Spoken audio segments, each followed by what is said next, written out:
فرماتا ہے کہ انا انزلناہ فی لیلۃ القدر، بے شک ہم نے اس قرآن کو شب قدر میں نازل کیا۔ وما ادراک ما لیلۃ القدر، اور آپ کو کیا معلوم کہ شب قدر کیا ہے؟ لیلۃ القدر خیر من الف شہر، شب قدر 1000 مہینوں سے بہتر ہے۔ تنزل الملائکۃ والروح فیہا باذن ربہم من کل امر، فرشتے اور روح اس میں اپنے رب کے اذن سے ہر حکم لے کر اترتے ہیں۔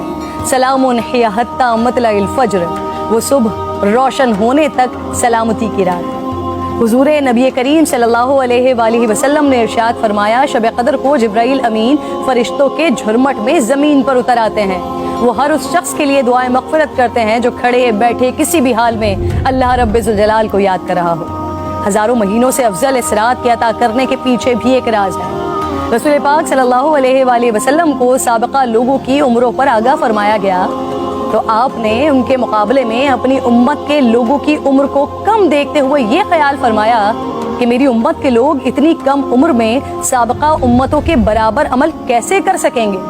بس آپ صلی اللہ علیہ وآلہ وسلم کو لیلۃ القدر عطا فرما دی، جو 1000 مہینوں سے افضل رات ہے۔ لیکن وہ رات کون سی ہے؟ اس عظیم رات کو کہاں تلاش کیا جائے؟ اس پر رسالت مآب صلی اللہ علیہ وآلہ وسلم نے فرمایا، لیلۃ القدر کو رمضان کے آخری عشرے کی طاق راتوں میں تلاش کرو۔ اس رات کے مخفی رکھنے میں بھی حکمتیں ہیں ناظرین۔ اگر لیلۃ القدر کو مخفی نہ رکھا جاتا تو لوگ بس اسی رات کی عبادت پر اکتفا کر لیتے، اور اگر کسی انسان کی وہ رات عبادت سے رہ جاتی تو شاید اس صدمے کا ازالہ ممکن نہ ہوتا۔ ایک وجہ یہ بھی بتائی جاتی ہے کہ اللہ تعالیٰ کو بندوں کا رات کے اوقات میں جاگنا بے حد محبوب ہے، اس طرح بندے 5 طاق راتوں میں جاگ کر اپنے رب کو منا سکیں۔ اور ایک وجہ گناہگاروں پر شفقت بھی ہو سکتی ہے، کیونکہ اگر علم کے باوجود اس رات میں گناہ سرزد ہوتا تو اس سے لیلۃ القدر کی عظمت مجروح کرنے کا جرم بھی لازم آتا۔